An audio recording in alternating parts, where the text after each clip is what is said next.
샬롬. 오늘 우리에게 주신 하나님 말씀은 마가복음 2장 18절입니다. 우리 한 목소리로 같이 읽겠습니다.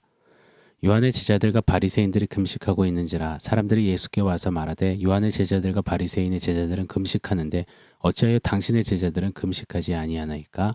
아멘.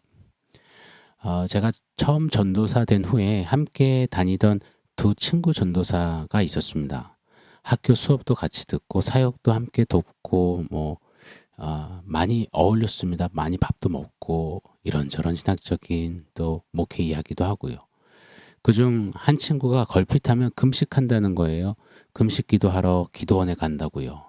그랬더니 어느덧 또 다른 친구 한 명도 자기도 금식 기도하겠다는 겁니다. 하고 있다는 겁니다. 그러더니 어느 날은 둘이 또 같이 막 금식 기도하러 가요. 저는 사실 애써 외면했었거든요. 금식에 자신도 없었고 사실 금식에 매우 취약하기 때문입니다. 그런데 슬슬 비교가 되는 거예요. 같은 신학생이고 같은 사역자들이고 그럼 저 두 전도사보다 저들은 금식 기도하며 뭔가를 하는데 금식 기도를 안 하면 저는 안 될 것 같은, 왠지 뒤처질 것 같고 영적인 면이든 실력적인 면이든 자세 태도 면이든 뒤처질 것 같은 그런 비교 의식이 막 일어나더라고요. 그래서 금식 기도를 하기로 결정했습니다. 친구들하고 같이 하다 보면 뭔가 좀 실력이 떨어질 것 같아서 혼자 금식 기도를 떠났습니다. 목표는 이틀을 금식 기도하는 거였습니다.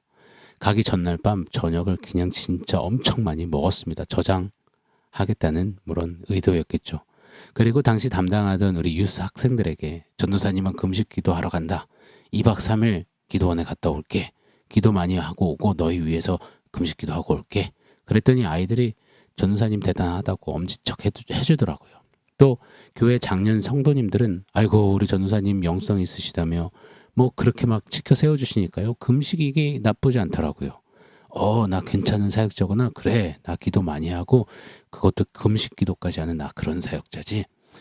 지금 생각해보면 진짜 어린 전도사 초년생에 가졌던 그 어린 마음이었던 것 같습니다. 부끄러운 이야기지만 금식 기도 도착한 그 기도원에 그때 평소보다도 왜 이리 배가 고프든지요. 사갔던 생수 물병 몇 병 마시고 기도 좀 하다가 진짜 과자 생각밖에 안 나더라고요. 그렇게 콜라가 땡기더라고요. 음식 생각과 싸웠던 기억밖에 지금 솔직히 안 남습니다. 그러다가 결국 기도가 전혀 되질 않아서 밤 12시도 못 채우고 하루도 못 채운 채 집으로 돌아왔습니다. 돌아오는 길에 가스스테이션에서 그러니까 먼저 보이는 주유소에 들려서 과자 3봉지에 콜라를 사가지고 막 차 안에서 허우적허우적 먹었던 이 기억이 있습니다. 그때 저의 금식은 매우 초보적이었고 어린애스러운 금식 기도였습니다. 금식 기도의 동기는 비교였습니다. 친구 전도사들과의 비교. 그리고 금식 기도의 목적은 과시였습니다. 나 그래도 전도사인데, 나 사역자인데, 그래서 나 교회에서 다른 성도들, 다른 학생들보다는 기도 많이 하는 사역자인데, 이렇게 영적인데. 지금 그때의 제 모습을 추억해 보노라면 금식의 의미는 하나도 없는 금식 껍데기에 속이 비어있는 빈슬의 금식이었습니다. 그런데 이런 모습이 어쩌면 우리네 신앙생활의 모습을 반영해준다, 보여준다, 말해준다 깨달음이 듭니다. 성도 여러분 어떠신가요? 단순히 이 금식 기도가 아니라도 신앙생활의 많은 영역들 안에서 비교하는 것이 동기가 되고 과시하는 것이 목적이 되고 있진 않는지요.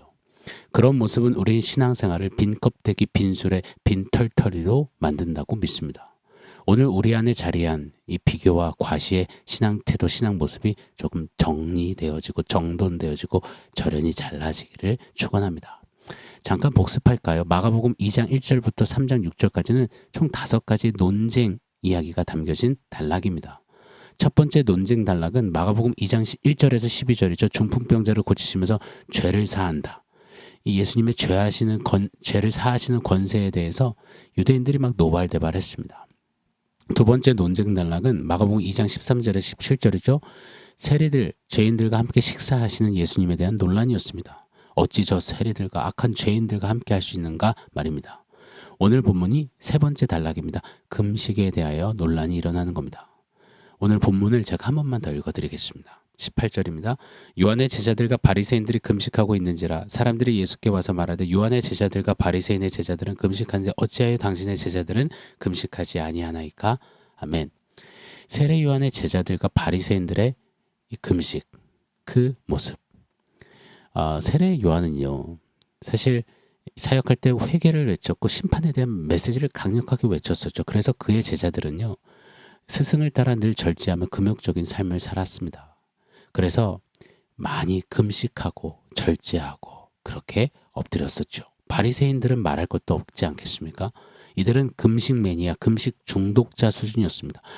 누가복음 18장 11절로 12절을 한번 읽어드려 볼게요. 바리새인은 서서 따로 기도하여 이르되 하나님이여 나는 다른 사람들 곧 토색, 불의, 간음을 하는 자들과 같지 아니하고 이 세리와도 같지 아니함을 감사하나이다.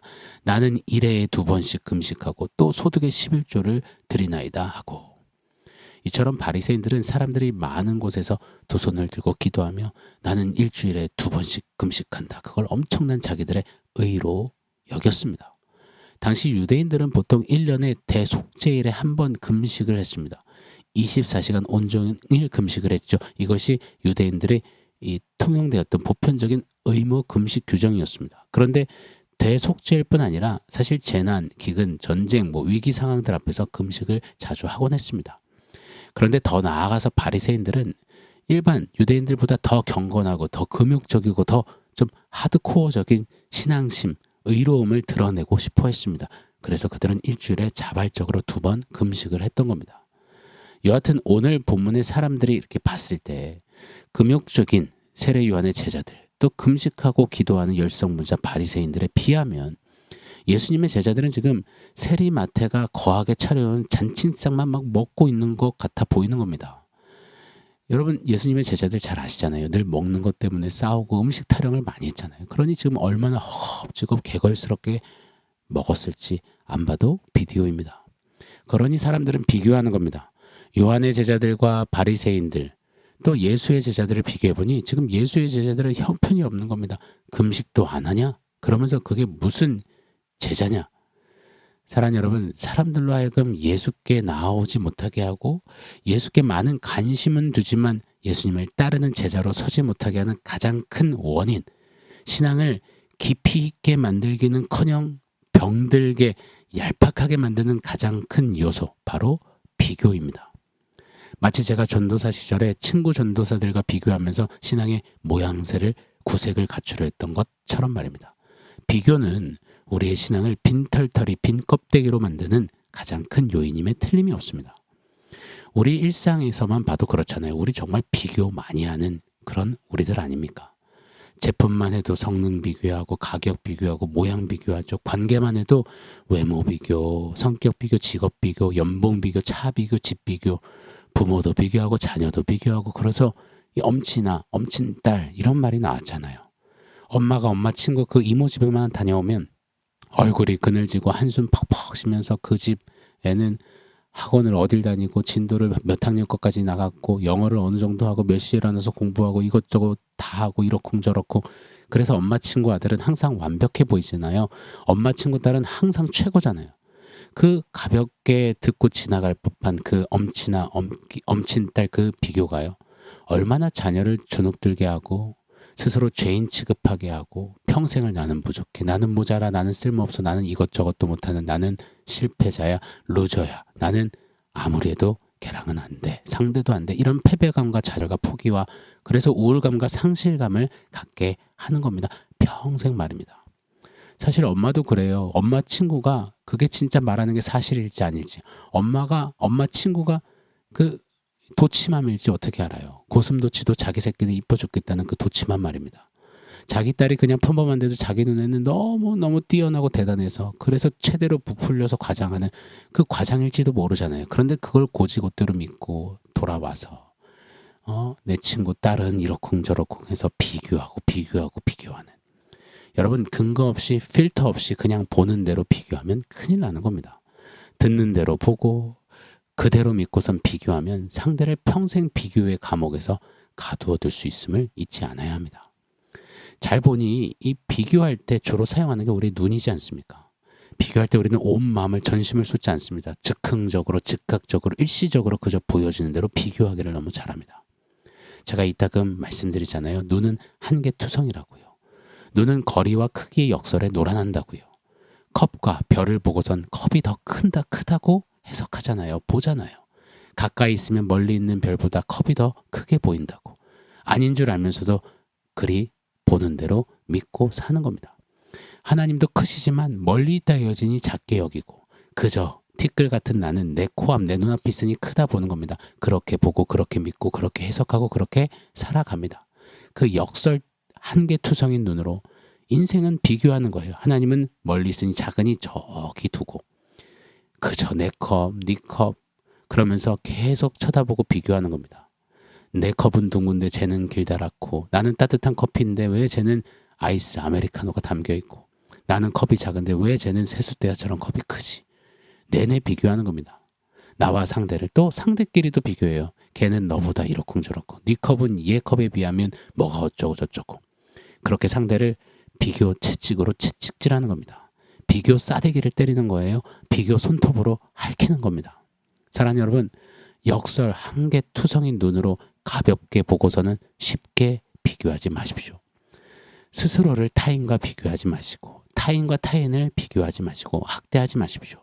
비교 채찍질, 비교 싸대기 때리지 마십시오. 비교하면 신앙은 병들어갑니다. 평생을 세례요한의 제자들과 바리새인과 나 스스로를 비교한 채 비교 지옥에 빠져서 상대적인 박탈감과 때론 상대적인 우월감의 교만으로 패망하게 됩니다. 오 하나님, 우리 안에 우리의 신앙을 병들게 하는 빈털털이 만들게 하는 이 비교를 오늘 말씀을 통하여서 제하여 주시고 끊어주시고 잘라 주시옵소서. 자, 오늘 말씀 기억하면서 원포인트 세워보겠습니다. 오늘 원포인트는 예비입니다. 예수님과 비교 예비. 여러분 비교하시려면 딱 한 분과만 비교하시자고요. 누구와요? 예수님과요. 예수님은 어떻게 하셨지? 예수님은 뭐라고 말씀하셨지? 나는 예수님처럼 왜 못하지? 왜 예수님과 같은 그런 태도 그런 마음을 품지 못하지? 지금 내 모습에서 예수님의 모습이 얼만큼 어떻게 보여질까? 이런 식으로 예수님과 비교하는 예비.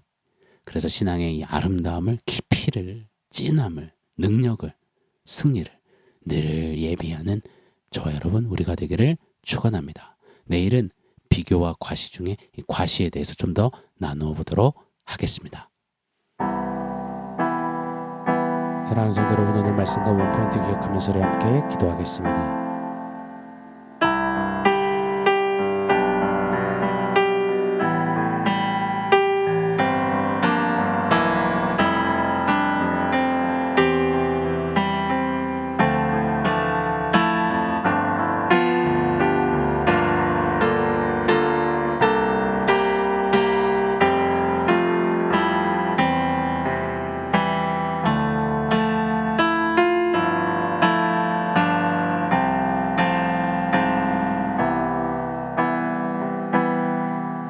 하나님, 비교하지 않게 하시고 비교한다면 오직 예수님을 바라보며 예수님 앞에서의 나의 생각과 마음과 삶의 태도와 자세와 방향은 어떤지 그렇게 비추어 보며 비교로 신앙의 빈털털이 되는 우리가 아니라 예수님 바라보며 예수로 날로 더 부유해지는 그런 우리의 삶, 우리의 믿음 여정 되게 하여 주시옵소서. 예수님의 이름으로 기도합니다. 아멘.